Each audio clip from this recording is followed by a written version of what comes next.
Hello friends, कैसे हैं आप लोग। एक बार फिर से स्वागत करते हैं आपके अपने चैनल दी नॉलेज दरबार में। आई होप आप लोग बढ़िया होंगे, आप लोग की तैयारी बढ़िया चल रही है फ्रेंड्स।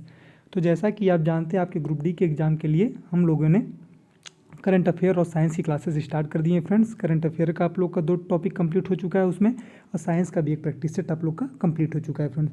तो उसी सिलसिले को जारी रखते हुए आज हम लोग आप लोग के लिए लेके आ रहे हैं साइंस का प्रैक्टिस सेट नंबर 2। साइंस का प्रैक्टिस सेट नंबर 2 है फ्रेंड्स। इसमें भी फिजिक्स के, केमिस्ट्री के और प्लस बायोलॉजी के तीनों सब्जेक्ट के चैप्टर इक्वल क्वेश्चन या फिजिक्स और केमिस्ट्री इनका वेटेज ज़्यादा रहता है फ्रेंड्स, तो इनका क्वेश्चन ज़्यादा है। और बायोलॉजी का भी ठीक ठाक क्वेश्चन है फ्रेंड्स, जो अच्छे क्वेश्चन आ सकते हैं आप लोग के पेपर में, वो क्वेश्चन इसमें इंक्लूडेड है फ्रेंड्स। तो चलिए ज़्यादा समय को ख़राब न करते हुए अपना स्टार्ट करते हैं। क्वेश्चन नंबर 1, पहला क्वेश्चन है, डैश सोना को घोल सकता है। इसमें से कौन सा मिक्सचर या कौन सा सॉल्यूशन सोना को डिजॉल्व कर सकता है friends. Glycerol, petroleum ether, methanol, aqua regia. तो इसका करेक्ट ऑप्शन हो जाएगा फ्रेंड्स एक्वारिजिया। ऐसा क्यों होता है? क्योंकि एक्वारिजिया, जिसे हम लोग किंग ऑफ एसिड भी बोलते हैं फ्रेंड्स, अम्लों का राजा भी इसे बोलते हैं। ऐसा इस वजह से ऐसा होता है फ्रेंड्स, क्योंकि एक्वारिजिया जो होता है ये हाईली कॉन्सेंट्रेटेड नाइट्रिक एसिड और हाइड्रोक्लोरिक एसिड, सांद्र नाइट्रिक एसिड और हाइड्रोक्लोरिक एसिड का ये मिक्सचर होता है फ्रेंड्स। किसका होता है? HNO3 plus HCl, highly concentrated रहते हैं, बहुत ज़्यादा इनमें सांद्रता रहती है फ्रेंड्स इन दोनों का। तो इसमें जो HNO3 का जो परसेंटेज रहता है फ्रेंड्स, वो कितना रहता है? 25 रहता है फ्रेंड्स, 25% HNO3 रहता है। और HCl जो रहता है फ्रेंड्स, वो 75% रहता है फ्रेंड्स।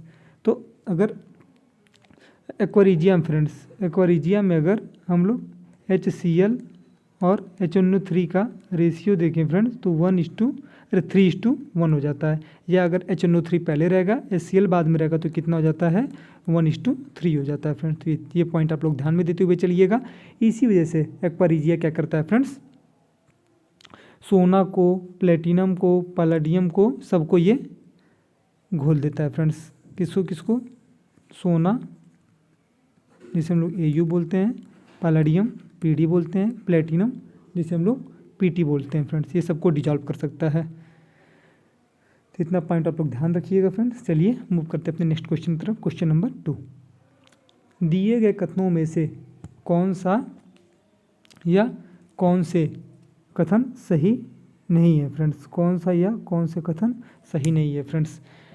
दूसरे समूह के तत्वों को क्षार धातुएं, जिन्हें कि हम लोग क्या बोलते हैं? अल्कलाई मेटल, जिन्हें हम बोलते हैं। क्षार धातुएं का मतलब अल्कलाई मेटल, इंग्लिश मीडियम वालों के लिए बता दे रहे हैं। और क्षारीय मृदा धातुएं लोग किसे बोलते हैं? अल्कलाइन अर्थ मेटल को बोलते हैं फ्रेंड्स। तो चलिए क्वेश्चन देखते हैं। दूसरे समूह के तत्वों को, समूह का मतलब क्या हो जाएगा? ग्रुप हो जाएगा फ्रेंड्स, ना कि पीरियड। दूसरे ग्रुप के या समूह के तत्वों को क्षार धातुएं कहा जाता है। पहले समूह के तत्वों को क्षारीय धातुएं कहा जाता है। 17वें समूह के तत्वों को हैलोजन कहे जाते हैं। यहाँ पे कहे रहेगा, कहाँ क्या नहीं रहेगा फ्रेंड्स? ये क्या नहीं रहेगा?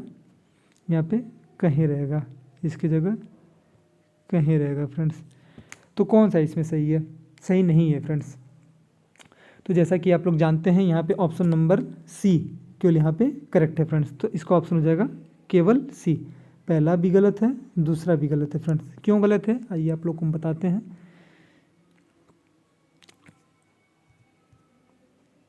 तो फ्रेंड्स, जैसा कि आप जानते हैं, पीरियोडिक टेबल में टोटल 18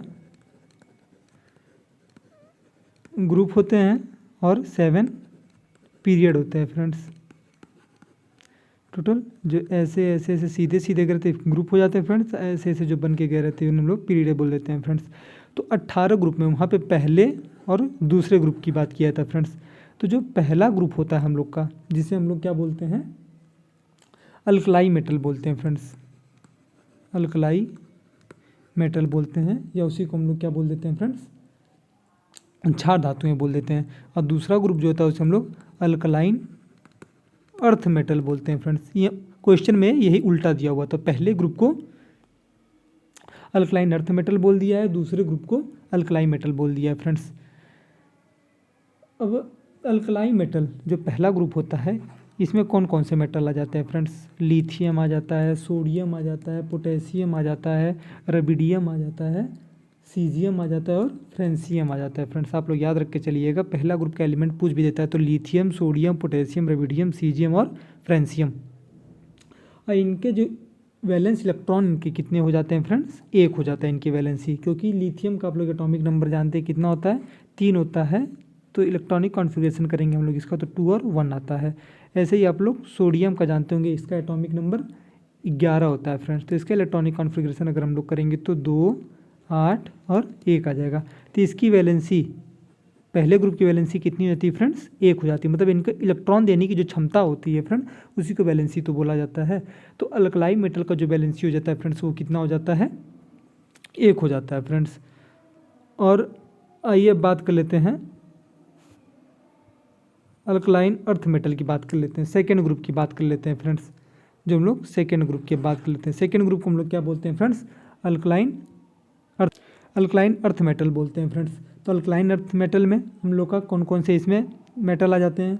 बेरिलियम आ जाता है, मैग्नीशियम आ जाता है, कैल्शियम आ जाता है, स्ट्रोंटियम आ जाता है फ्रेंड्स, बेरियम आ जाता है और उसके बाद रेडियम आ जाता है फ्रेंड्स।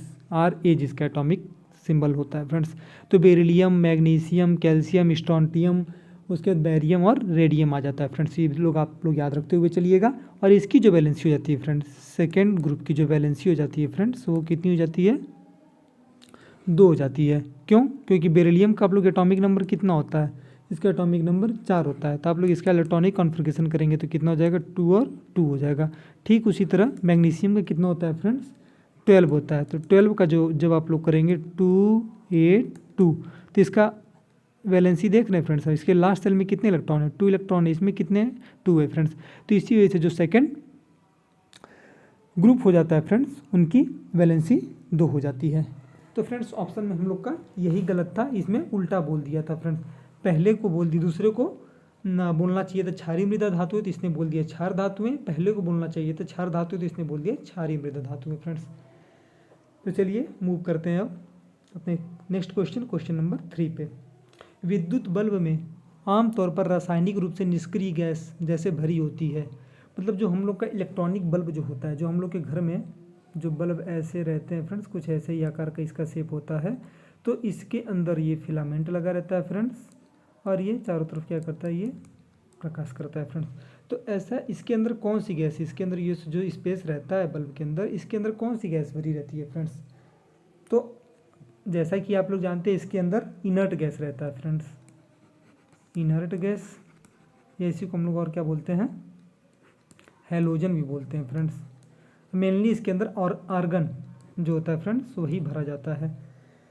अब ऐसा क्यों होता है कि इसके अंदर इनर्ट गैस या हैलोजन गैस इसके अंदर भरी जाती है फ्रेंड्स? क्योंकि इनर्ट गैस जो होती हैं ये किसी के साथ रिएक्ट नहीं करती, अभिक्रिया ये नहीं करती हैं फ्रेंड्स। इनर्ट गैस जो होती हैं फ्रेंड्स ये अभिक्रिया नहीं करती हैं, इस वजह से इनको बल्ब के अंदर भरा जाता है। अब ये अभिक्रिया क्यों नहीं करती हैं, ये भी क्वेश्चन आ जाता है। क्योंकि इनके जो आउटर मोस्ट सेल रहते हैं फ्रेंड्स वो कम्प्लीटली फिल्ड रहते हैं। इनका जो बाहरी कक्षा होता है, बाहरी कोश होता है फ्रेंड्स, वो पूरी तरीके से भरा रहता है, जिसकी वजह से ये ना तो इलेक्ट्रॉन एक्सेप्ट कर सकते हैं, ना ही ये इलेक्ट्रॉन डोनेट कर सकते हैं, ना ही ये एक्सेप्ट कर सकते हैं, ना ही ये डोनेट कर सकते हैं फ्रेंड्स। इसी वजह से ये अभिक्रिया नहीं करते हैं। तो जनरली बल्ब में इनर्ट गैस ही भरा जाता है। बट यहाँ पे इनर्ट गैस का तो कोई भी ऑप्शन है नहीं फ्रेंड्स। यहाँ पे ऑप्शन क्या क्या है आपके? ऑप्शन है फ्रेंड्स नाइट्रोजन, क्लोरीन, हाइड्रोजन और ऑक्सीजन है फ्रेंड्स। तो अब देखिए, अब बल्ब का जो फिलामेंट होता है फ्रेंड्स, बल्ब के जो फिलामेंट होते हैं, फिलामेंट जो उसका तो किस चीज़ का बना रहता है, कौन सी मेटल का बना रहता है, ये भी अक्सर पूछा जाता है। तो वो टंगस्टन का बना रहता है फ्रेंड्स, टंगस्टन का, टंगस्टन N होता है, जिसका कि एटॉमिक सिंबल W हो जाता है फ्रेंड्स। ये लोग आप लोग ध्यान में रख के चलिएगा। टंगस्टन तो आप लोग TU नहीं मारिएगा, T नहीं मारिएगा, इसका एटॉमिक सिंबल क्या होता है? W को इसको हम लोग रिप्रेजेंट करते हैं फ्रेंड्स। तो टंगस्टन का ही क्यों बना रहता है जो बल्ब का फिलामेंट होता है फ्रेंड्स? ये इस वजह से बना रहता है क्योंकि इसका मेल्टिंग पॉइंट जो होता है, जो गलनांक होता है इसका, वो बहुत ज़्यादा हाई होता है। इसका जो गलनांक हो जाता है फ्रेंड्स, बल्ब का जो फिलामेंट जो टंगस्टन का, वो हाई रहता है फ्रेंड्स। क्या रहता है, बहुत ज़्यादा हाई रहता है, जिसकी वजह से ये मेल्ट नहीं, कितना भी टेम्परेचर उस बल्ब के अंदर बढ़ जाए ये गलता नहीं है फ्रेंड्स, ये मेल्ट नहीं करता है। इसी वजह से टंगस्टन का प्रयोग करते हैं हम लोग। इसका मेल्टिंग पॉइंट भी कभी कभी पूछ लेता, तो आप लोग याद रख के चलिएगा 3422 डिग्री सेल्सियस, 3422 डिग्री सेल्सियस। देख रहे हैं कितना हाई है इसका मेल्टिंग पॉइंट, तो ये लोग आप लोग याद करके चलिएगा फ्रेंड्स। तो अब ये जो टंगस्टन है इसका मेल्टिंग पॉइंट बहुत हाई होता है। देखिए कभी कभी हाई टेम्परेचर जब ये इसमें हो जाता है फ्रेंड्स, जब ये टेम्परेचर जब बहुत हाई हो जाता है तो इसके अंदर भी कुछ ना कुछ तो एनर्जी ये गेन कर लेगा फ्रेंड्स, तो जिसकी वजह से ये भी क्या करेगा, रिएक्ट कर सकता है किसी भी, इसके अंदर जो भी गैसें भरी रहती है, जो भी तत्व मौजूद रहते हैं, तो इसी वजह से इसके अंदर क्या भरा जाता है फ्रेंड्स, या तो ऑर्गन मतलब जो कि आपका इनर्ट गैस है, या तो फिर नाइट्रोजन भरा रहता है फ्रेंड्स, नाइट्रोजन, जो कि इसका सही आंसर भी है, नाइट्रोजन भरा रहता है फ्रेंड। अब नाइट्रोजन क्यों भरा रहता है इसके अंदर, क्योंकि फ्रेंड्स नाइट्रोजन होता है फ्रेंड्स N2 जो नाइट्रोजन होता है, इसमें दो नाइट्रोजन के बीच देखा जाए तो 3 बॉन्ड रहते हैं फ्रेंड्स। ये 3 बॉन्ड ईजिली ब्रेक नहीं होंगे ना फ्रेंड्स, ईजिली ब्रेक नहीं होंगे, तो इसी वजह से ये भी इनर्ट गैस की तरह बिहेव करता है फ्रेंड्स। इसी वजह से अगर ऑप्शन में आपको आर्गन नहीं दिया है तो आप लोग किसको चूज करेंगे, नाइट्रोजन को चूज करेंगे फ्रेंड्स। इसका सही ऑप्शन नाइट्रोजन हो जाएगा। चलिए मूव करते हैं अपने नेक्स्ट क्वेश्चन नंबर 4 की तरफ। 80 मीटर की ऊंचाई से एक गेंद गिराई जाती है, चौथे सेकंड में तय की गई दूरी क्या होगी। तो ये आपका न्यूमेरिकल आ जाता है फ्रेंड। जैसा कि हमने अपने हर एक सेट में 1 से 2 या 3 न्यूमेरिकल डालने का कोशिश किया, क्योंकि आपको एग्जाम में भी सेम मतलब इसी टाइप का प्रैक्टिस सेट, इसी टाइप का सेट आप लोग को दिख सकता है फ्रेंड्स। 2 से 3 न्यूमेरिकल तो आप लोग को कन्फर्म रहने वाले हैं, या तो केमिस्ट्री के भी हो सकते हैं, वो फिजिक्स के भी हो सकते हैं फ्रेंड्स। तो चलिए इस न्यूमेरिकल को आप लोग सॉल्व करने की कोशिश कीजिए। तो न्यूमेरिकल है 80 मीटर की ऊंचाई से एक गेंद गिराई जाती है, मतलब कोई गेंद जो है कितने हाइट पे है, ये हम लोग का कुछ हाइट हो गया, यहाँ पे कोई गेंद है फ्रेंड, तो इसका हाइट कितना हो जाएगा, ये जो पिलर हम लोग ने लिया है कितना दिया हुआ है, 80 मीटर दिया है फ्रेंड्स। तो यहाँ से इस गेंद को गिराया जाता है फ्रेंड्स, ये गेंद जो है इसको गिराया जाता है। तो चौथे सेकंड में इसको आने में टोटल कितना टाइम लग रहा है, 4 सेकंड लग रहा है फ्रेंड। बट यहाँ पे बोला है चौथे सेकंड में, 4 सेकंड में नहीं, चौथे सेकंड में। इसका मतलब आप लोग समझा देते हैं कि मतलब कोई 2 पॉइंट है P और Q, इनके बीच का डिस्टेंस जो है मान लीजिए 300 किलोमीटर है, तो P से Q जाने में हमें 4 घंटे लग जाते हैं फ्रेंड्स। तो 4 घंटा अगर बोलता है तो ये अलग है, लेकिन चौथे घंटे में अगर तय की दूरी पूछता है तो इसका मतलब क्या हुआ, तीसरा घंटा और चौथा घंटा जो यहाँ पे कंप्लीट होता है, इनके बीच में कितना दूरी कंप्लीट किया गया है फ्रेंड्स। 4 घंटा बोलता तो टोटल दूरी हो जाता, लेकिन तीसरा और चौथा घंटा बोल रहा है फ्रेंड्स, तो मतलब चौथा घंटा बोल रहा है, तो इसका मतलब तीसरे घंटे से लेके चौथे घंटे की बात कर रहा है फ्रेंड्स। तो फ्रेंड्स इसमें भी चौथे घंटे की बात कर रहा है, चौथे सेकंड की बात कर रहा है फ्रेंड्स। तो हम लोग ये फार्मूला पढ़े हैं मोशन चैप्टर में, nवें सेकंड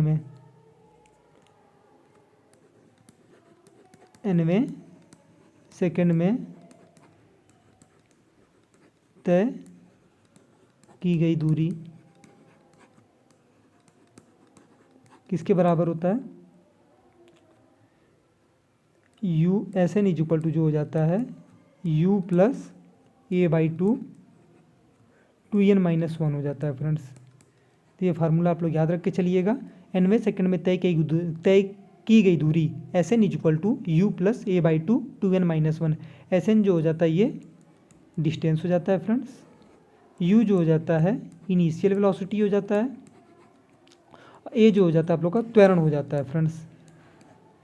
ये इनिशियल मतलब जिस वेलोसिटी से हम लोग स्टार्ट कर रहे हैं, जिस वेग से हम लोग स्टार्ट कर रहे हैं फ्रेंड्स, फाइनल नहीं इनिशियल की बात कर रहे हैं यहाँ पे। तो आइए देखते हैं इसमें SN हम लोग को फाइंड करना है। अब देखिए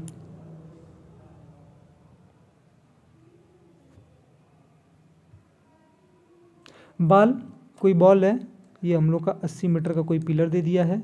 अब बॉल है यहाँ से गिराया जा रहा है फ्रेंड्स, तो चौथे सेकंड की बात कर रहा है। तो यहाँ पे बॉल जो वहाँ पे तो बॉल रेस्ट में है, ऐसा तो है नहीं कि बॉल वहाँ पे जंप कर रहा था, कूद रहा था, तो बॉल वहाँ पे रेस्ट में है, तो इसका इनिशियल वेलोसिटी क्या हो जाएगी, इसके पास तो इनिशियली कोई वेलोसिटी तो है नहीं फ्रेंड्स, तो 0 हो जाएगा।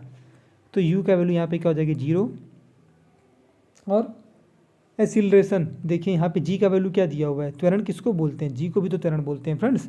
तो यहाँ पे जी का वैल्यू क्या दे दिया है, 10 दे दिया है, अपॉन 2 हो जाएगा, प्लस 2 कौन से सेकंड की बात कर रहा है, चौथे सेकंड की बात कर रहा है, तो यहाँ पे एन का वैल्यू 4 हो जाएगा, -1 हो जाएगा फ्रेंड्स।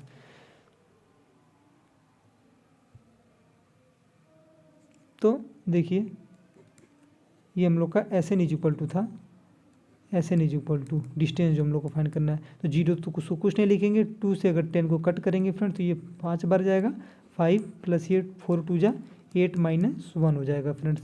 तो 5 और ये कितना हो जाएगा 7, जो कि हम लोग का आ जाएगा 35 मीटर आ जाएगा फ्रेंड्स। तो ये हम लोग का करेक्ट ऑप्शन हो जाएगा, ऑप्शन नंबर बी 35 हो जाएगा फ्रेंड्स। तो चलिए मूव करते हैं नेक्स्ट क्वेश्चन की तरफ। आप लोग बस ये फार्मूला ध्यान में रखते के चलिएगा कि एनवे सेकेंड की जब दूरी की बात करता है कि एनवे सेकेंड में कितना दूरी तय किया गया, तो उसका फार्मूला होता है S N is equal to U plus A by 2 bracket में 2n-1। बहुत ही इंपॉर्टेंट है फ्रेंड्स। बच्चे बाकी मोशन के 3 फार्मूलों के देख के चले जाते हैं, लेकिन इसको नहीं उतना देख के जाते, इसको नहीं, इस पर नहीं उतना कॉन्सेंट्रेट या फोकस बना के जाते हैं अपना, तो इस वजह से इनको ये फार्मूला याद नहीं रहता। तो आप लोग इसको याद करके जरूर जाइएगा, S N is equal to U plus A by 2 2n-1।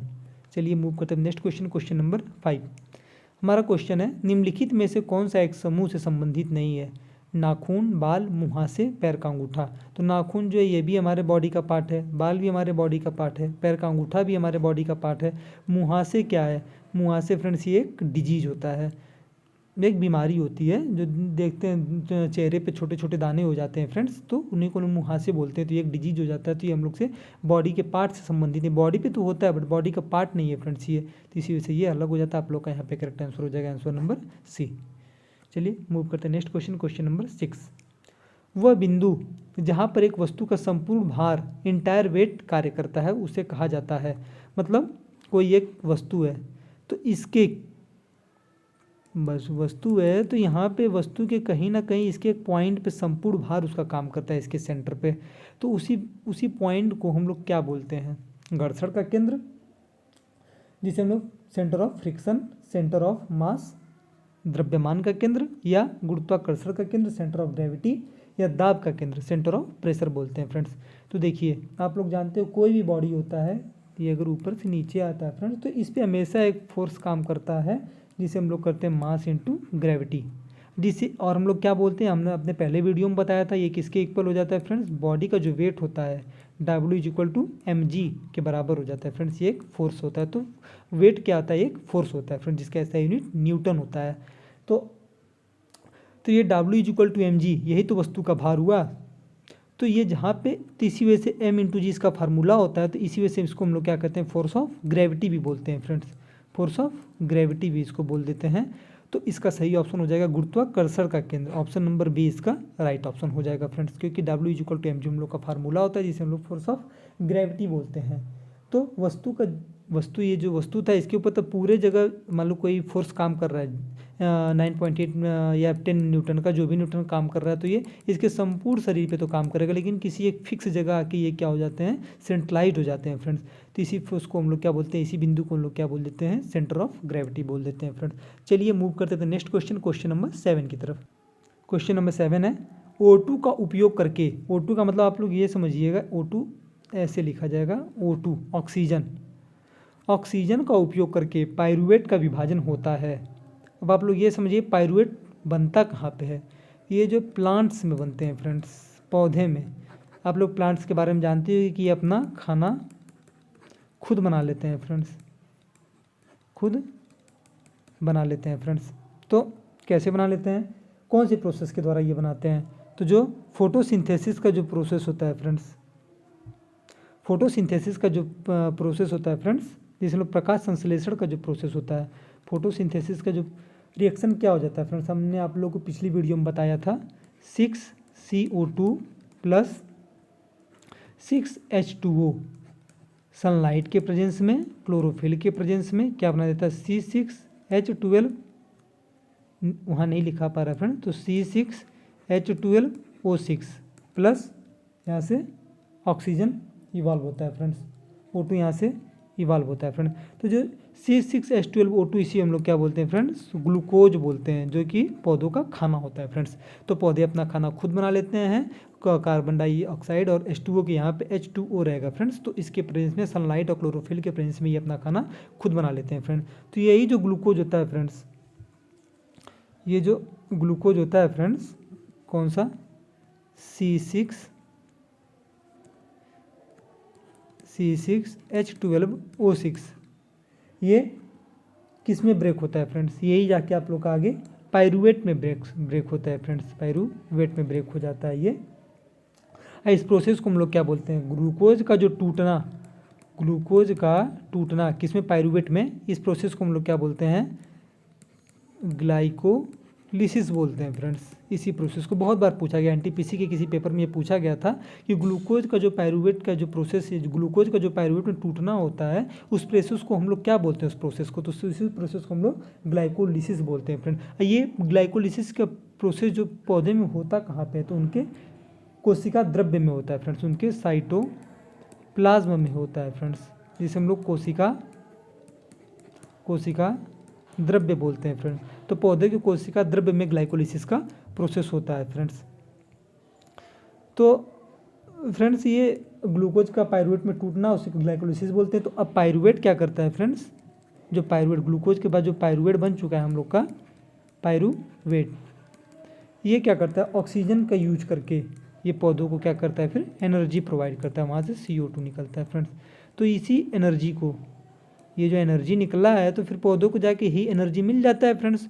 तो यही क्वेश्चन में पूछा गया कि पाइरूवेट ऑक्सीजन का उपयोग करके जो एनर्जी बनाता है, तो पाइरूवेट का ये जो प्रोसेस है, विभाजन होता कहाँ पे, पौधों में।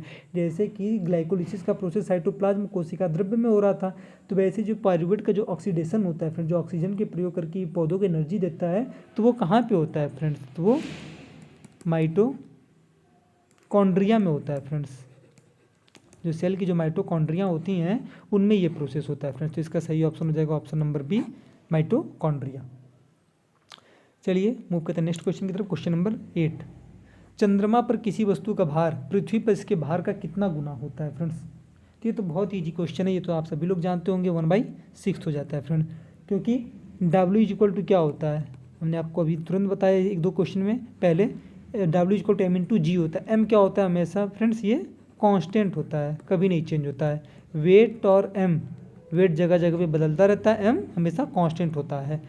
तो अब ग्रेविटी जो चंद्रमा पे हो जाती है 1/6 हो जाती है अर्थ के कंपेयर में, तो इसी वजह से हम लोग का वेट भी क्या हो जाता है, ये भी 1/6 हो जाता है फ्रेंड्स। तो ये पूछा गया था चंद्रमा पर किसी वस्तु का भार पृथ्वी पर इसके भार का कितना गुना, तो 1/6 गुना हो जाता है फ्रेंड्स। चलिए मूव करते हैं नेक्स्ट क्वेश्चन, क्वेश्चन नंबर 9 की तरफ। निम्नलिखित में से कौन सी यौगिकों कंपाउंड्स में क्रिस्टलाइजेशन जिसे बोलते हैं का पानी नहीं है। तो सबसे पहले आप लोग जान जाइए ये क्रिस्टलाइजेशन होता क्या है, क्रिस्टलाइजेशन जो प्रोसेस है ये होता क्या है। तो सॉल्यूशन का, कोई भी सॉल्यूशन, कोई का घोल जो होता है फ्रेंड्स, उसका सॉलिड में बदलना, यही क्या कराता है, क्रिस्टलीकरण कहलाता है फ्रेंड्स। तो क्रिस्टलाइजेशन में किसका यूज होता है, सॉल्यूशन का। सॉल्यूशन मतलब वहाँ पे कहीं ना कहीं वाटर का यूज होता है फ्रेंड। तो इनमें से कौन सा कंपाउंड है जिसमें वाटर नहीं मौजूद होता है फ्रेंड्स, इनमें से। तो जैसा कि जिप्सम आप लोग जानते हैं, जिप्सम का फार्मूला क्या होता है फ्रेंड्स, जिप्सम का फार्मूला होता है CaSO4.2H2O हो जाता है फ्रेंड्स। कैल्शियम सल्फेट और ये पानी के 2 कण का ये प्रयोग करता है फ्रेंड्स। CaSO4.2H2O हो जाता है। वाशिंग सोडा का फार्मूला हमने आप लोग को पहले ही बताया था, Na2CO3.10H2O इसमें प्रेजेंट रहता है फ्रेंड्स, 10H2O इसमें 2H2O रहता है। कॉपर सल्फेट जो होता है फ्रेंड्स, इसमें इसका फार्मूला रहता है CuSO4.5H2O हो जाता है फ्रेंड्स इसमें कॉपर सल्फेट में। तो कॉपर सल्फेट में 5H2O रहता है, इसमें 10 रहता है वाशिंग सोडा में, जिप्सम में 2 रहता है। एक हम लोग का जो बच गया फ्रेंड्स, वो क्या हो गया, बेकिंग सोडा हो गया फ्रेंड्स। तो बेकिंग सोडा का ही फार्मूला जो होता है, इसे हम लोग क्या बोलते हैं, सोडियम बाइकार्बोनेट, NaHCO3 बोलते हैं फ्रेंड्स, NaHCO3। तो इसमें देखिए पानी का कण कहीं मौजूद है फ्रेंड्स, NaHCO3 में, बेकिंग सोडा में NaHCO3 सोडियम बाइकार्बोनेट बोलते हैं या सोडियम हाइड्रोजन कार्बोनेट बोलते हैं। तो इसमें कहीं पानी का कोई मौजूद है फ्रेंड्स, नहीं रहता है, तो इसका ऑप्शन क्या हो जाएगा, baking soda, option number A. इसको लोग आप लोग याद रखते हुए चलिएगा फ्रेंड्स। यहाँ पे आप लोग हम लोग कुछ और फार्मूला बता देते हैं, जैसे ब्लू वाइट्रॉल जो होता है फ्रेंड्स, और ग्रीन वाइट्रॉल होता है, वाइट वाइट्रॉल होता है फ्रेंड्स, या विट्रॉयल भी इसे बोलते हैं। तो ब्लू विट्रॉयल जो होता है फ्रेंड्स, ब्लू विट्रॉयल जो होता है इसका फार्मूला हो जाता है CuSO4.5H2O हो जाता है। और ग्रीन विट्रॉयल जो हो जाता है फ्रेंड्स, इसका हो जाता है FeSO4.7H2O हो जाता है। और वाइट विट्रॉयल जो हो जाता है फ्रेंड्स, इसका फार्मूला हो जाता है ZnSO4.7H2O हो जाता है फ्रेंड्स। ब्लू विट्रॉयल में 5H2O रहता है, ग्रीन और वाइट में 7 रहता है फ्रेंड्स। और ये किसका, ब्लू वाइट्रॉल जो होता है ये कॉपर का सल्फेट होता है, ग्रीन वाइट्रॉल फेरस का आयरन का सल्फेट होता है, और वाइट वाइट्रॉल जो होता है फ्रेंड्स ये Zn बोले तो जिंक का सल्फेट होता है फ्रेंड्स। तो ये भी आप लोग याद रखते हुए चलिएगा फ्रेंड्स। चलिए मूव करते थे नेक्स्ट क्वेश्चन, क्वेश्चन नंबर 10 में। क्वेश्चन नंबर 10 है, रासायनिक अभिक्रिया, केमिकल रिएक्शन जिसमें उष्मा उत्पन्न होती है उसे कहा जाता है। ऐसा रासायनिक अभिक्रिया जिसमें उष्मा हीट क्या होती है फ्रेंड्स, उत्पन्न होती है, आती नहीं है, इसमें हीट क्या होती है फ्रेंड्स, उत्पन्न होती, इवॉल्व होती है फ्रेंड्स। तो उसे हम लोग क्या कहते हैं, उष्मा क्षेपी अभिक्रिया बोलते हैं फ्रेंड्स। उष्मा क्षेपी अभिक्रिया CBSE वालों के लिए बता दूं, एक्सोथर्मिक रिएक्शन उसे बोलते हैं फ्रेंड्स। एक्सोथर्मिक मतलब हीट उसमें इवॉल्व होता है फ्रेंड्स, एग्जिट होता है फ्रेंड्स। और इंडोथर्मिक जो होता है जिसे हम लोग बोलते हैं उष्मा शोषी, तो उष्मा शोषी अभिक्रिया में फ्रेंड्स क्या हो जाता है, हीट इसमें ऑब्जॉर्ब होता है फ्रेंड्स। इसमें उष्मा क्षेपी इसका करेक्ट ऑप्शन हो जाएगा, ऑप्शन नंबर ए। इसमें हीट एग्जिट होता है, इसमें उष्मा शोषी में क्या होता है, हीट एब्जॉर्ब होती है फ्रेंड्स। तो चलिए मूव करते थे नेक्स्ट क्वेश्चन पे, क्वेश्चन नंबर 11। निम्न में से कौन सा हार्मोन युवावस्था के समय लड़कों में दिखाई देने वाली उपस्थिति में बदलाव लाता है। मतलब बच्चे जब युवावस्था में, लड़के जब युवावस्था में जाते हैं तो उनके दाढ़ी, मूछ और मतलब उनके बॉडी में कई प्रकार के बदलाव दिखने लगते हैं फ्रेंड्स। तो ये किस हार्मोन की वजह से होता है, तो ये होता है टेस्टोस्टेरॉन की वजह से होता है फ्रेंड, टेस्टोस्टेरॉन की वजह से होता है फ्रेंड्स। अब ये हार्मोन होता है, तो अब हार्मोन है तो फ्रेंड्स ये किसी ना किसी ग्रंथि से, इसका correct option option number C हो जाएगा फ्रेंड्स, ऑप्शन नंबर सी इसका करेक्ट ऑप्शन हो जाएगा। तो टेस्टोस्टेरॉन जो हार्मोन होता है फ्रेंड्स, तो ये किसी ना किसी ग्रंथि से तो निकलेगा। तो जिस ग्रंथि से ये निकलता है फ्रेंड्स उसका नाम क्या हो जाता है, टेस्टिस ग्लैंड से निकलता है फ्रेंड्स, टेस्टिस ग्लैंड से निकलता है। इनकी संख्या कितनी होती है, कितने की नंबर कितना होता है, 2 होता है फ्रेंड्स। इसी से हम लोग का क्या निकलता है फ्रेंड्स, टेस्टिस ग्लैंड से ही हम लोग का स्पर्म जनरेट होता है फ्रेंड्स। जो स्पर्म जनरेट होता है मेल में वो कहाँ से होता है, टेस्टिस ग्लैंड से ही होता है। और टेस्टिस ग्लैंड से एक हार्मोन निकलता है जिसे टेस्टोस्टेरोन बोलते हैं। और टेस्टिस ग्लैंड की संख्या कितनी होती है फ्रेंड्स, वो 2 होती है। चलिए मूव करते थे next question, question number 12। Question number 12 friends, परमाणु क्रमांक के आधार पर तत्वों को वर्गीकृत किसने किया। मतलब परमाणु क्रमांक आप लोग समझ रहे होंगे, एटॉमिक, परमाणु क्रमांक का मतलब हो जाएगा फ्रेंड्स एटॉमिक नंबर। तो एटॉमिक नंबर के आधार पर तत्वों का वर्गीकृत किसने, मतलब एलिमेंट्स को किसने डिवाइड किया एटॉमिक नंबर के हिसाब से।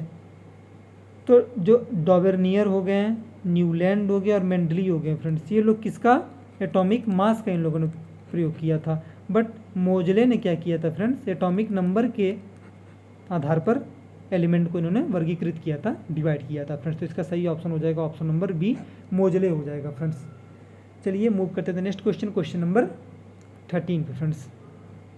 कैल्शियम हाइड्रोक्साइड का सही सूत्र है, कैल्शियम हाइड्रोक्साइड का फार्मूला क्या होता है, बहुत ईजी क्वेश्चन है friends.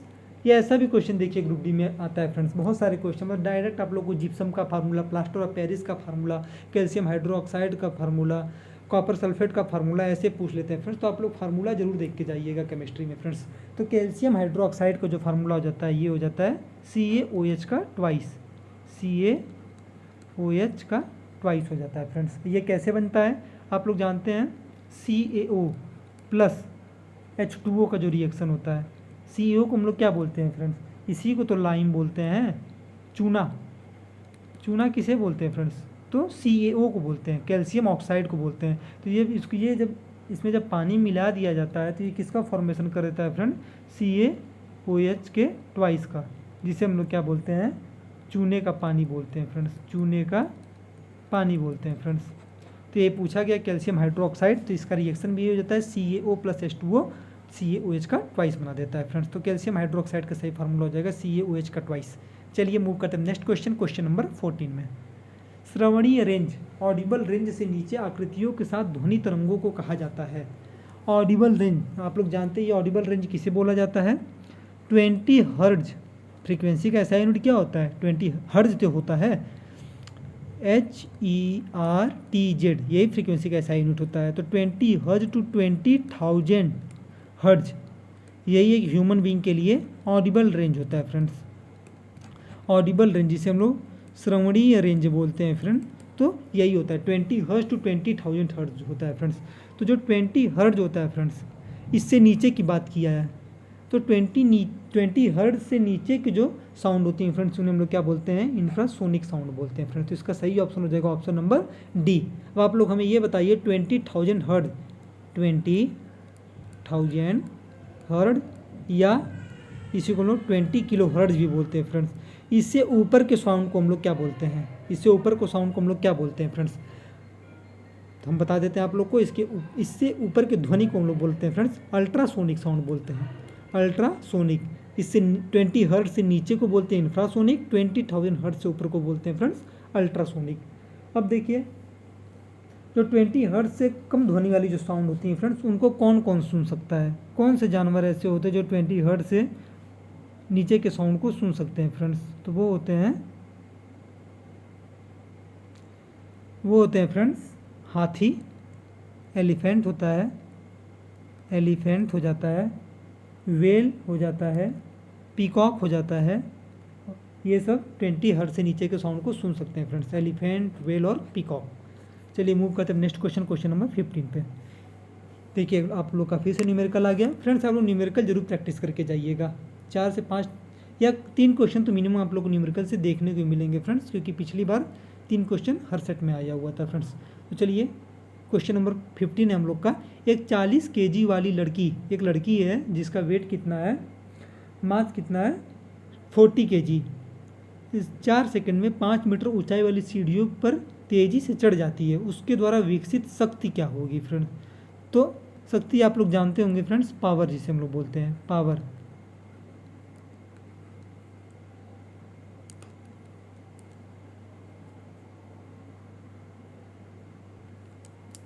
Power is equal to हो जाता है friends work done upon time taken. जैसे आप लोग के घर पे भी कई बार काम होता होगा, तो आप लोग 1 घंटा के अंदर कितना काम कर देते हैं? कोई मजदूर 1 घंटा के अंदर या मतलब किसी एक फिक्स टाइम के अंदर कितना काम कर देता है, तभी तो जो ज़्यादा लंबे समय तक काम करता है तो उसे हम लोग बोलते हैं यार कितना शक्तिशाली है, कितना बलवान है।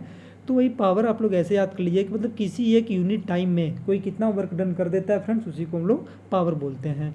तो power is equal to work done upon time taken. Work done is equal to क्या होता है? M × G × H, work done हो जाता है फ्रेंड्स, और टाइम T। यहाँ पे M का वैल्यू क्या है? 40, G का वैल्यू क्या है? आप लोग दिया नहीं गया, लेकिन फ्रेंड्स आप लोग यहाँ पे हमने लिखना भूल गया, टाइप करना भूल गया, तो G का वैल्यू यहाँ पे आप लोग 10 मान लीजिएगा। हाइट कितना दिया है फ्रेंड्स? 5 मीटर, अपॉन टाइम कितना हो जाएगा? 4 सेकेंड हो जाएगा फ्रेंड्स। तो 4 से आप लोग 40 को 10 बार काटेंगे। अब 10 × 10, 10 × 10 × 5 कितना आ जाएगा फ्रेंड्स? ये टोटल हो जाएगा आप लोग का 500 हो जाएगा फ्रेंड्स। तो ये आप लोग का करेक्ट आंसर हो जाएगा 500 वाट। ऑप्शन नंबर ये आप लोग का करेक्ट ऑप्शन हो जाएगा फ्रेंड्स। आप लोग बस इतना याद करके चलिएगा। Power equal to work done upon time taken होता है। वर्क डन क्या हो जाता है? मास × G × H हो जाता है। MGH को हम लोग वर्क डन बोलते हैं, अपॉन T कर देंगे फ्रेंड्स। M का वैल्यू यहाँ पे 40 है, G का वैल्यू दिया नहीं है, तो आप लोग यहाँ पे मान के चलिएगा 10 मीटर पर सेकंड स्क्वायर, और H जो हो जाता है फ्रेंड्स ये दिया है 5 मीटर। टाइम आप लोग का 4 सेकंड दे दिया, 4 से 40 10 बार में कट जाएगा, तो आप लोग इंटू करेंगे तो फिर आप लोग को 500 वाट इसका आंसर हो जाएगा। वाट जो होता है फ्रेंड्स ये किसका ऐसा यूनिट हो जाता है? तो ये पावर का ऐसा यूनिट हो जाता है फ्रेंड्स। चलिए मूव करते हैं नेक्स्ट क्वेश्चन, क्वेश्चन नंबर 16। दूध वाला ताज़े दूध में थोड़ा सा बेकिंग सोडा मिलाता है, ऐसा क्यों करता है फ्रेंड्स? दिमाग पर जोर डालिए और इसका आंसर बताइए। इसका करेक्ट ऑप्शन हो जाएगा ऑप्शन नंबर ए, दूध के अम्लीकरण को रोकने के लिए, एसिडिफिकेशन को रोकने के लिए फ्रेंड्स, उसका दूध फट न जाए, अम्लीकरण को रोकने के लिए फ्रेंड्स ऐसा वो बेकिंग सोडा मिलाता है। अभी क्यों मिलाता है इसका रीजन आप लोग को बताते हैं फ्रेंड्स। क्योंकि दूध मिल्क जो होता है फ्रेंड्स, इसका पीएच नॉर्मल कितना होता है? इसका जो पीएच होता है फ्रेंड्स वो हो जाता है 6.5 के लगभग हो जाता है फ्रेंड्स। इसका पीएच 6.5 के लगभग हो जाता है फ्रेंड्स। और जब ये खट्टा होने लगता है तो इसका पीएच क्या होता है फ्रेंड्स? 6.5 से और नीचे जाने लगता है। तो मतलब अब देखिए 7 से नीचे पीएच किसका होता है? एसिड का ही होता है। एसिड भी खट्टापन उसका स्वाद आता है ना, एसिड की एक प्रॉपर्टी होती है खट्टा खट्टा लगता है। तो मिल्क भी खट्टापन होने लगता है फ्रेंड्स, उसमें भी खट्टापन आने लगता है। तो मिल्क भी एसिड की तरह थोड़ा सा बिहेव करने लगता है फ्रेंड्स। तो अब इसी एसिडिफिकेशन को, इसके जो एसिड बनने की जो क्रिया है फ्रेंड्स, इसको रोकने के लिए जो दूध वाला होता है वो क्या कर देता है, इसमें थोड़ा सा कोई बेसिक नेचर का सब्सटेंस मिला देता है फ्रेंड्स। तो बेसिक नेचर का सब्सटेंस क्या हो जाता है? बेकिंग सोडा, जिसका कि फार्मूला आप लोग को पता ही है, NaHCO3 इसका फार्मूला आता है फ्रेंड्स। तो इसका बेकिंग सोडा का फ्रेंड्स पीएच वैल्यू कितना हो जाता है? तो इसका पीएच वैल्यू लगभग 8.4 की तरह हो जाता है, 8.4 के इतना हो जाता है फ्रेंड्स। तो ये क्या, ये एक बेसिक नेचर शो करने लगता है फ्रेंड्स, बेसिक नेचर शो करने लगता है बेकिंग सोडा। तो इसी वजह से इसमें मिल्क के एसिडिफिकेशन को रोकने के लिए बेकिंग सोडा मिला दिया जाता है फ्रेंड्स। चलिए मूव करते हैं नेक्स्ट क्वेश्चन, क्वेश्चन नंबर 17। दूसरे आवर्त से संबंधित और मजबूत श्रृंखला गुण वाले तत्व का इलेक्ट्रॉनिक विन्यास क्या होगा फ्रेंड्स? इसका सही ऑप्शन क्या होगा, आप लोग सोच के बताइए। तो इसका करेक्ट आंसर हो जाएगा friends option number D. Option number D इसका करेक्ट ऑप्शन हो जाएगा फ्रेंड्स। ऐसा क्यों? देखिए अब दूसरे आवर्त की बात किया है। आवर्त आप लोग समझते हैं फ्रेंड्स ना, पीरियड की बात किया है फ्रेंड्स। तो अब देखिए, अब पीरियड पहले टोटल कितने पीरियड? 7 पीरियड होते हैं फ्रेंड्स। तो जो पीरियड में जैसे पहला पीरियड होता है तो इसमें कितने कोष होते हैं? 1 होता है। दूसरा जो पीरियड होता है इसमें कितने कोष होते हैं, जिसे हम लोग क्या बोलते हैं? सेल बोलते हैं फ्रेंड कोष को। तो इसमें 2 होते हैं। तीसरे पीरियड में 3 कोष होते हैं फ्रेंड्स। तो दूसरे आवर्त की बात किया है तो इसमें 2 ही कोष होंगे फ्रेंड्स। अब देखिए ऑप्शन नंबर ए में क्या है, 3 कोष की बात कर दिया है, 2, 8, 2, इसमें भी 3 कोष दे दिया है, 2, 8, 4। तो ये पहले ही एलिमिनेट हो जाएगा, ये भी एलिमिनेट हो जाएगा फ्रेंड्स। अब बचता है हमारे पास ऑप्शन नंबर सी और डी। तो अब देखिए संबंधित, दूसरे आवर्त संबंधित बोला मजबूत श्रृंखला गुण वाले तत्व का इलेक्ट्रॉनिक विन्यास पूछा है, इलेक्ट्रॉनिक कॉन्फ़िगरेशन पूछा है फ्रेंड्स। तो मजबूत श्रृंखला जिसे हम लोग कैटिनेशन प्रॉपर्टी बोलते हैं। तो ये सबसे, अगर दूसरे पीरियड की बात करते हैं फ्रेंड, तो हम लोग को किसका पहले नाम याद आता है? कार्बन का। तो कार्बन ही क्या होता है? इसका सबसे स्ट्रॉन्ग कैटिनेशन प्रॉपर्टी ग्रुप दूसरे पीरियड में शो करता है फ्रेंड्स। तो कार्बन कैटिनेशन प्रॉपर्टी क्या कहलाता है कि मतलब कितने सारे बॉन्ड कोई एलिमेंट बना ले वही उसका कैटिनेशन प्रॉपर्टी कहलाता है फ्रेंड्स। तो कैटिनेशन, कार्बन का कैटिनेशन, इसका बॉन्ड बनाने की क्षमता कितना होता है? 4 बॉन्ड बनाता है फ्रेंड्स। तो इसी वजह से इसका कैटिनेशन प्रॉपर्टी सबसे हाई हो जाता है। तो कार्बन का आप लोग एटॉमिक नंबर जानते हैं कितना होता है? 6 होता है। तो इसका जब आप लोग इलेक्ट्रॉनिक कॉन्फ़िगरेशन करेंगे तो क्या हो जाएगा? 2 और 4 हो जाएगा। तीसरे से इसका ऑप्शन नंबर डी करेक्ट हो जाएगा फ्रेंड्स। चलिए मूव करते हैं next question, question number 18। 6 kilogram द्रव्यमान और 480 जूल स्थितिज ऊर्जा पोटेंशियल एनर्जी की बात किया है। एक वस्तु को ऊंचाई पर रखा गया है, जमीन से उस वस्तु की ऊंचाई ज्ञात करें फ्रेंड्स। तो सबसे पहले आप लोग को इसमें क्या करना होगा? स्थितिज ऊर्जा की बात किया है, किसका? पोटेंशियल एनर्जी की बात किया है फ्रेंड्स। तो potential energy is equal to क्या होता है? M × G × H होता है फ्रेंड्स। तो स्थितिज ऊर्जा बराबर, तो यहाँ पे पोटेंशियल एनर्जी कितना दे दिया है? 480 दे दिया है फ्रेंड्स। और M का वैल्यू कितना दे दिया है? 6 kg दे दिया है। और G आप लोग को क्या बोला है? 10 मीटर पर सेकेंड स्क्वायर लेने के लिए 10 हो जाएगा फ्रेंड्स। और हाइट आप लोग से पूछा है तो आप लोग कट करिए, 1 0 से 1 0 गया और 6 से 48 8 बार में गया फ्रेंड्स। तो हाइट कितना आ जाएगा?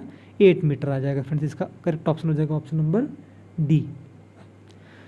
तो फ्रेंड्स आप लोग को अगर यहाँ पे पोटेंशियल एनर्जी का फार्मूला याद रहेगा तो आप लोग तुरंत इस क्वेश्चन को कर ले जाएंगे फ्रेंड्स।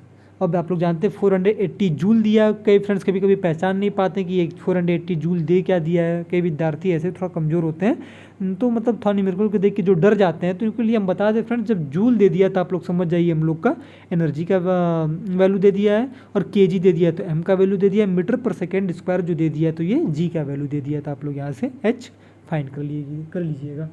चलिए मूव करते हैं next question, question number 19। 4 carbon परमाणुओं वाले हाइड्रोजन के साथ जुड़ने वाला उपसर्ग, उपसर्ग को हम लोग क्या बोलते हैं फ्रेंड्स? प्रीफिक्स, जो आगे जुड़ जाता है फ्रेंड्स। आप लोग पढ़े ही होंगे उपसर्ग का प्रत्यय हिंदी में, तो जो पहले जुड़ जाता है उसको उपसर्ग बोला जाता है। तो 4 कार्बन परमाणुओं के साथ, परमाणुओं वाले हाइड्रोजन के साथ जुड़ने वाला उपसर्ग है। तो आप लोग ये चीज़ पढ़े ही होंगे, meth, eth, meth, eth, prop, but, pent, hex, hept, oct, non, dec. पढ़े होंगे फ्रेंड्स आप लोग, meth, eth, prop, but, pent, hex, hept, oct, non, dec. तो जो जब एक कार्बन रहता है वहाँ पे तो मेथ हो जाता है, 2 कार्बन हो जाता है तो एथ हो जाता है, 3 कार्बन हो जाता है तो प्रॉप हो जाता है, 4 कार्बन हो जाता है फ्रेंड्स तो ब्यूट बोलते हैं। तो यही 4 कार्बन की बात किया है फ्रेंड्स, यहाँ पे क्या हो जाएगा? ब्यूट इसका करेक्ट ऑप्शन हो जाएगा फ्रेंड्स। 5 रहेगा तो पेंट, 6 रहेगा हेक्स, 7 रहेगा हेप्ट, 8 रहेगा ऑक्ट, 9 रहेगा नॉन और 10 रहेगा तो डेक हो जाएगा फ्रेंड्स। चलिए मूव करते हैं नेक्स्ट क्वेश्चन, क्वेश्चन नंबर 20। यदि एक अवतल दर्पण की वक्रता त्रिज्या, वक्रता त्रिज्या आप लोग समझ रहे होंगे, radius of curvature, English medium वालों के लिए रेडियस ऑफ कर्वेचर, कर्वेचर जिसे हम लोग बोलते हैं, रेडियस ऑफ कर्वेचर जिसे हम लोग बोलते हैं, उसी को हम लोग क्या बोलते हैं? वक्रता त्रिज्या बोलते हैं, वक्रता त्रिज्या बोलते हैं फ्रेंड्स इसको। तो यही हम लोग को दिया हुआ है, वक्रता त्रिज्या दे दिया फ्रेंड्स। आर का वैल्यू कितना दे दिया है?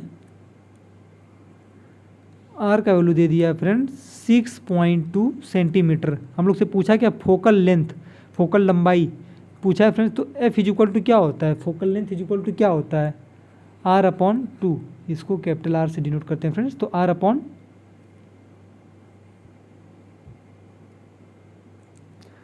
आर का वैल्यू कितना दे दिया है फ्रेंड्स? 6.2 सेंटीमीटर दे दिया है। Focal length is equal to क्या होता है? R/2 होता है फ्रेंड। तो आर का वैल्यू कितना है? 6.2/2 कितना हो जाएगा फ्रेंड? कट करेंगे 3.1, तो एफ का वैल्यू हम लोग का कितना हो जाएगा? 3.1 सेंटीमीटर हो जाएगा फ्रेंड्स। इसके आगे आप लोग सेंटीमीटर ऐड कर लीजिएगा, तो इसका करेक्ट ऑप्शन हो जाएगा ऑप्शन नंबर सी। चलिए मूव करते हैं नेक्स्ट क्वेश्चन, क्वेश्चन नंबर 21। क्वेश्चन है 1 kilowatt hour is equal to कितना जूल होता है फ्रेंड्स? तो आप लोग जानते ही हैं 1 kilowatt hour is equal to, जब इसको हम लोग बदलेंगे किलो को जो वाट में, 1 किलोवाट इज इक्वल टू कितना वाट होता है? 1000 वाट हो जाता है फ्रेंड्स। आवर को ऐसे ही लगा देंगे। अब देखिए किलोवाट को वाट में बदल दिए, 1 किलोवाट इज इक्वल टू कितना होता है friends? 1 kilowatt is equal to 1000 watt होता है। तो वही तो हमने यहाँ पे लिखा हुआ है, 1 kilowatt is equal to 1000 watt, hour को ऐसे ही रहने दिया। अब देखिए वाट को क्या लिखते हैं हम लोग? जूल अपॉन सेकेंड लिखते हैं फ्रेंड्स। अब 1 घंटे में कितना सेकेंड हो जाता है फ्रेंड्स? 3600 सेकेंड हो जाता है फ्रेंड्स। तो एस से एस कैंसिल हो जाएगा, तो हम लोग के पास क्या बचा? 1 2 3 गुणे 3 6 2 2 ये। तो इसको हम लोग क्या लिख सकते हैं फ्रेंड्स? 36 1 2 3 4 5 जूल। तो कौन से ऑप्शन में है? 5036 के आगे ऑप्शन नंबर सी। इसको कभी कभी फ्रेंड्स जनरली ऐसे ही करके लिखा रहता है 3.6 इंटू 10⁻6 जूल, क्योंकि जब पॉइंट को आप लोग हटाएंगे तो नीचे जीरो करेंगे तो एक जीरो यहाँ से कैंसिल हो जाएगा, तो 10⁵ वही 5 जीरो इसके पास फ्रेंड्स रहता है। तो 1 kilowatt hour equal to friends, आप लोग इसको हमेशा रट लीजिए। मतलब आप लोग अब इसको एग्जाम में इतना करने लगेंगे ना, इतना कैलकुलेट करने लगेंगे तो आप लोग का टाइम वेस्ट चला जाएगा फ्रेंड्स। तो आप लोग क्या करें, इसको रट लीजिए, 1 kilowatt hour equal to 3.6 into 10⁻6 joule, 3.6 into 10⁻6 joule हो जाता है फ्रेंड्स।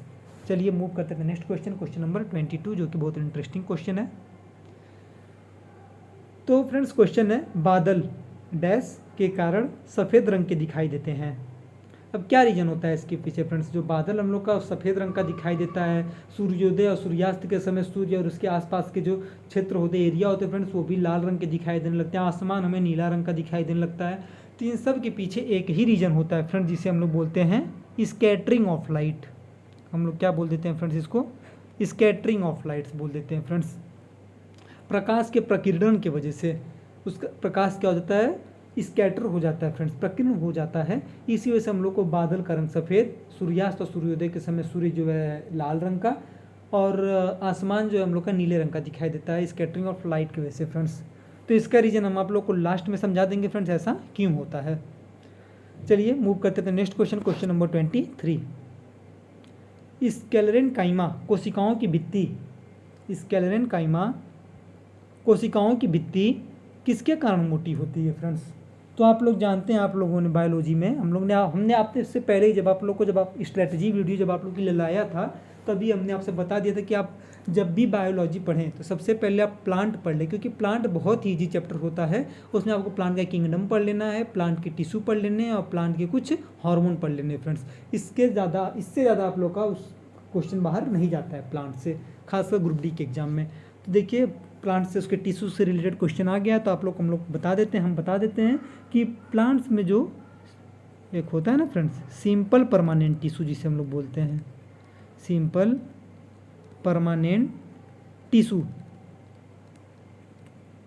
साधारण परमानेंट ऊतक जो होते हैं फ्रेंड्स, ये दो प्रकार के होते हैं फ्रेंड्स। एक कॉलेनकाइमा होता है, स्क्लेरेनकाइमा होता है फ्रेंड्स। एक कॉलेनकाइमा होता है और एक स्क्लेरेनकाइमा होता है फ्रेंड्स। तो जो कॉलेनकाइमा होता है वो किसके लिए रिस्पॉन्सिबल होता है फ्रेंड्स। कॉलेनकाइमा जो होता है फ्रेंड्स, ये जो पौधे में जो लचीलापन रहता है, फ्लेक्सिबिलिटी जिसे हम लोग बोलते हैं फ्रेंड्स, फ्लेक्सिबिलिटी जो पौधों में लचीलापन रहता है फ्रेंड्स, उसके लिए कौन रिस्पॉन्सिबल होता है, तो कॉलेनकाइमा होता है। और स्क्लेरेनकाइमा का काम क्या होता है, स्क्लेरेनकाइमा का काम क्या होता है फ्रेंड्स, ये उनको कठोरता प्रदान करता है फ्रेंड्स, कठोरता प्रदान करता है किनको, पौधों को। कठोरता मतलब आप लोग समझ रहे हैं कि नहीं, जैसे कि अखरोट आप लोग खाए होंगे, आप लोग नारियल तो खाए होंगे, तो अखरोट के ऊपर जो उसका जो सेल वॉल रहता है वो देखते हैं कितना मजबूत रहता है फ्रेंड। नारियल जो रहता है फ्रेंड्स, तो नारियल के ऊपर का आप लोग वॉल देखते होंगे कितना फ्रेंड्स जल्दी आसानी से टूट नहीं पाता है फ्रेंड्स। तो वो किसकी वजह से, कौन के टिश्यू की वजह से होता है फ्रेंड्स, वो स्क्लेरेनकाइमा टिश्यू जो होता है उसके वजह से होता है फ्रेंड्स। और ये कॉलेनकाइमा क्या करता है, वो पौधों को फ्लेक्सिबिलिटी, जो पौधे कहीं से भी घूम जाते हैं जल्दी टूटते नहीं है, तो उनमें कौन सी टिश्यू होती है, कॉलेनकाइमा टिश्यू पाई जाती है फ्रेंड्स। तो ये सिंपल परमानेंट टिश्यू के दो टाइप हो जाते हैं फ्रेंड्स। तो चलिए आइए इसका आंसर अब जान लेते हैं।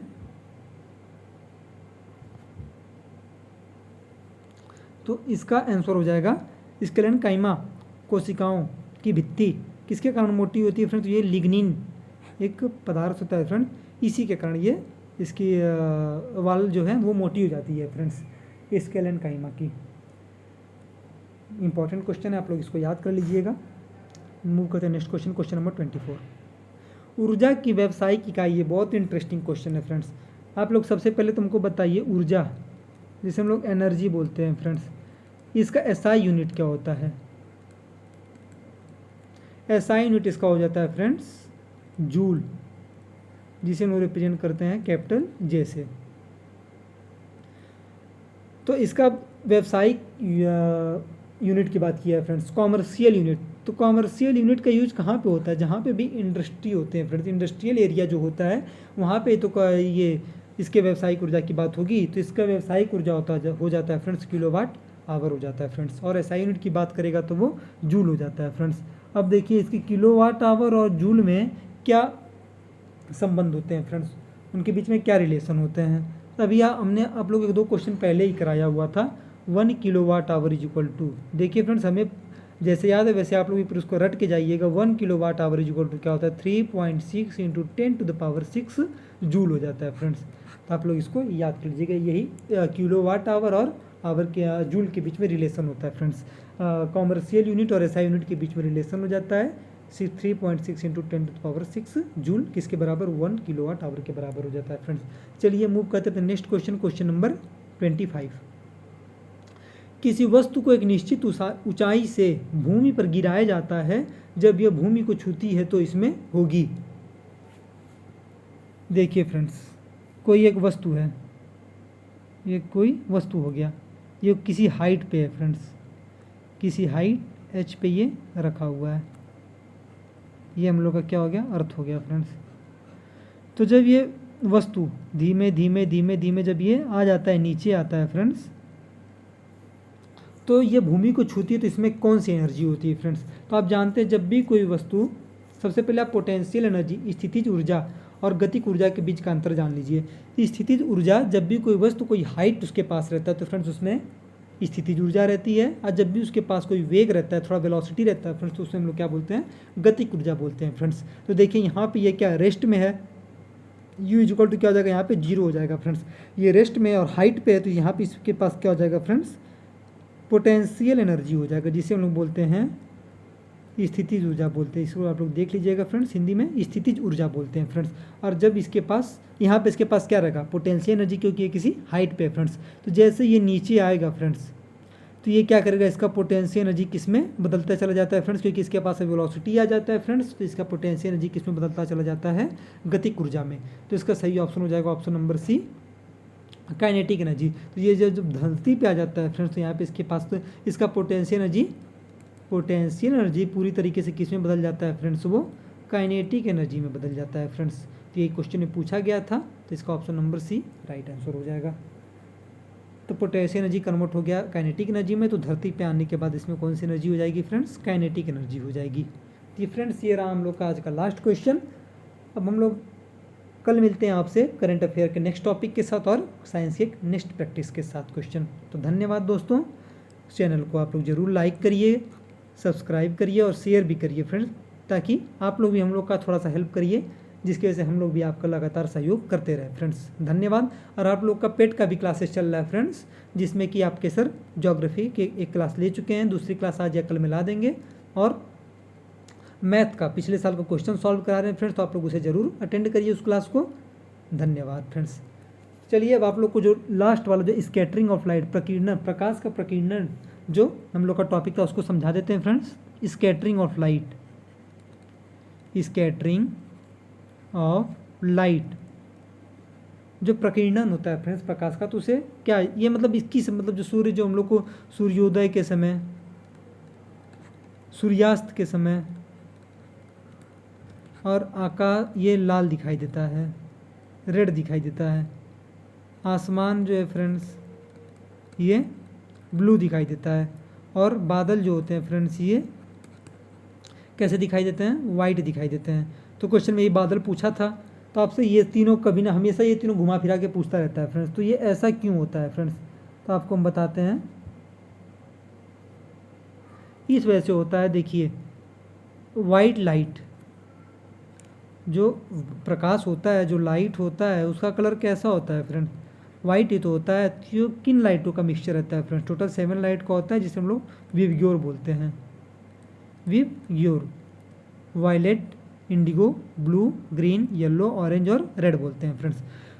तो इनमें जो सबसे हाई वेवलेंथ का जो होता है फ्रेंड्स, जिसका वेवलेंथ को हम लोग हिंदी में क्या बोलते हैं?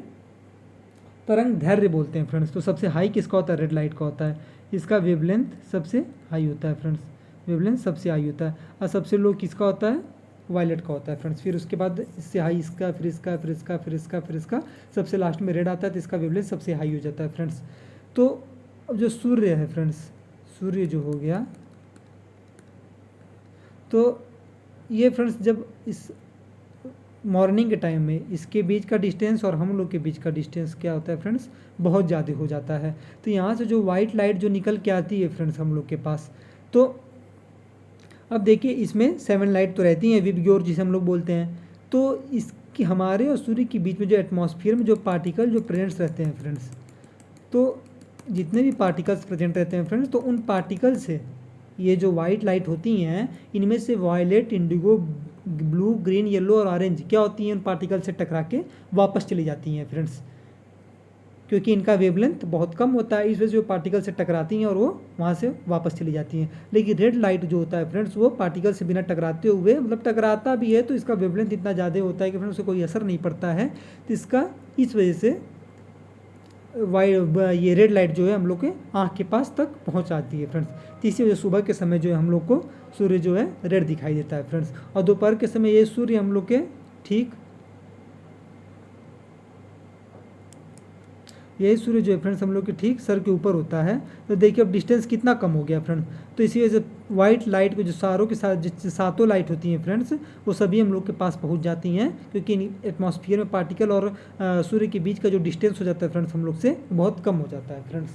सेम यही रीजन हो जाता है फ्रेंड्स